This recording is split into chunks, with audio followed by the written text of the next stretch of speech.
샬롬. 오늘 아침 함께 나누실 말씀은 누가복음 19장 45절에서 46절입니다. 제가 봉독하겠습니다.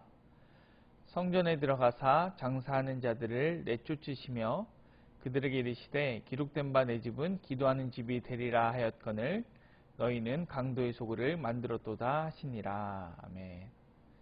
네, 오늘 말씀은 예수님께서 성전을 정화하시는 사건을 그리고 있습니다. 네, 이 사건은 4개의 복음서에 모두 다 등장하는 사건이죠. 그러니까 매우 중요한 사건이라는 것을 우리가 알 수 있습니다. 예수님께서 성전에서 장사하는 자들을 내쫓으시면서 내 집은 기도하는 집인데 강도의 소굴을 만들었다 이렇게 말씀하십니다. 이 예수님의 말씀과 행동이 어떤 의미가 있는지 한번 오늘 아침에 살펴보길 원합니다. 만민이 기도하는 집이다. 이 기도하는 집이라는 것은 무엇을 의미할까요? 이 말씀은 이사야 56장 7절을 인용한 것인데요.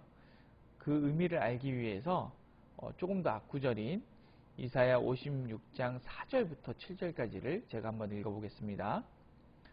여호와께서 이와 같이 말씀하시기를 나의 안식일을 지키며 내가 기뻐하는 일을 선택하며 나의 언약을 굳게 잡는 고자들에게는 내가 내 집에서 내 성 안에서 아들이나 딸보다 나은 기념물과 이름을 그들에게 주며 영원한 이름을 주어 끊어지지 아니하게 할 것이며 또 여호와와 연합하여 그를 섬기며 여호와의 이름을 사랑하며 그의 종이 되며 안식일을 지켜 더럽히지 아니하며 나의 언약을 굳게 지키는 이방인마다 내가 곧 그들을 나의 성산으로 인도하여 기도하는 내 집에서 그들을 기쁘게 할 것이며 그들의 번제와 희생을 나의 제단에서 기꺼이 받게 되리니 이는 내 집은 만민이 기도하는 집이라 일컬음이 될 것임이라. 네.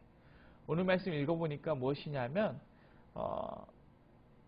여호와의 말씀에 보면 율법에 보면 고자와 이방인은 여호와의 총회에 들어올 수 없습니다. 그런데 오늘 이사야 56장이 무엇이라고 말씀하고 있냐면 고자와 이방인이라도 여호와의 언약을 굳게 지키고 안식일을 잘 지키면 나의 성산으로 인도하여 내 집에서 그들을 기쁘게 할 것이고 그들의 희생을 기꺼이 받을 것이다. 이렇게 말씀하십니다.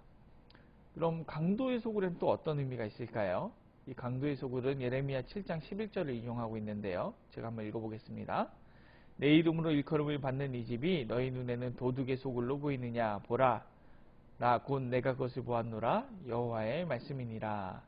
이 11절 앞에 있는 구절을 한번 읽어보면서 이 도둑의 소굴이 무엇을 의미하는지 한번 살펴보겠습니다. 예레미야 7장 4절에서 6절입니다. 너희는 이것이 여호와의 성전이라 여호와의 성전이라 여호와의 성전이라 하는 거짓말을 믿지 말라. 너희가 만일 길과 행위를 참으로 바르게 하여 이웃들 사이에 정의를 행하며 이방인과 고아와 가부를 납치하지 아니하며 무지한 자의 피를 이곳에서 흘리지 아니하며 다른 신들 뒤를 따라 화를 자초하지 아니하면.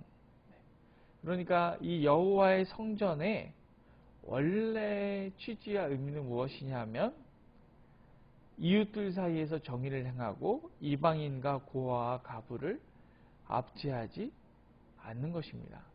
그러니까 이 앞과 뒤를 한번 묶어서 살펴보면 무엇입니까? 고자나 이방인들까지도 포용해내는 포용성. 이것을 이 성전이 이미 상실한 거죠. 그래서 주님이 그 성전을 정화시키는 것이고요. 또 이웃 사이에 정의를 행하며 이방인과 고아와 가부를 돌보는 그런 정의가 완전히 사라진 거죠. 그래서 사실 성전에서 벌어진 어떤 사건 중에 가부의 두렙돈 이야기 우리 잘 아시지 않습니까?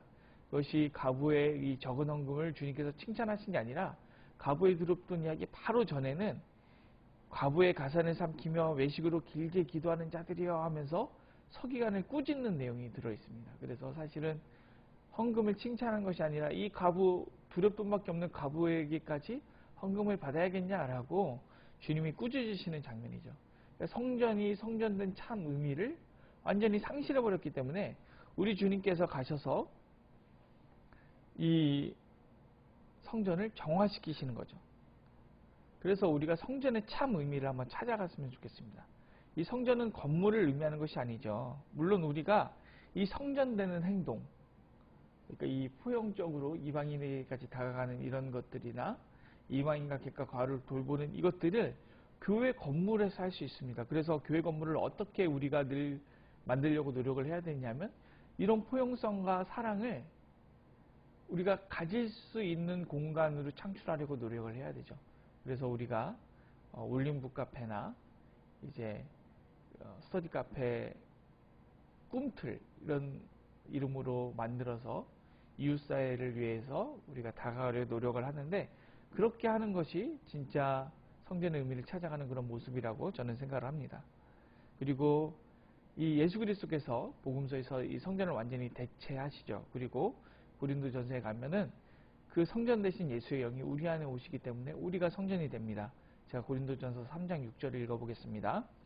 너희는 너희가 하나님의 성전인 것과 하나님의 성령이 너희 안에 계시는 것을 알지 못하느냐. 그래서 우리가 이 교회 건물 안에서 우리가 원래 성전이 해야 됐던 역할을 해야 되는 거죠. 그래서 우리가 교회를 중심으로 우리가 성전된 삶을 살아갔으면 좋겠습니다.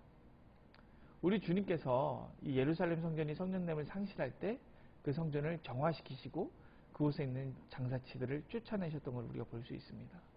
마찬가지로 우리가 성전인데, 내가 성전인데 내가 성전됨을 상실한다면 우리 주님이 우리에게 어떻게 하셔야겠습니까?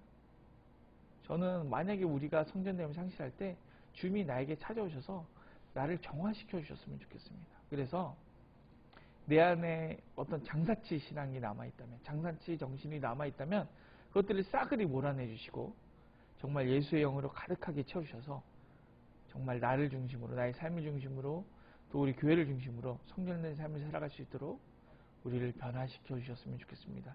우리 그런 것들을 사모하면서 주님, 나의 삶에 찾아오셔서 나의 장사치된 모습을 쫓아내 주시고 주님, 나의 삶이 성전된 삶으로 변화될 수 있도록 역사해 주시옵소서. 우리 이렇게 주님 앞에 나아갔으면 좋겠습니다. 제가 기도하겠습니다.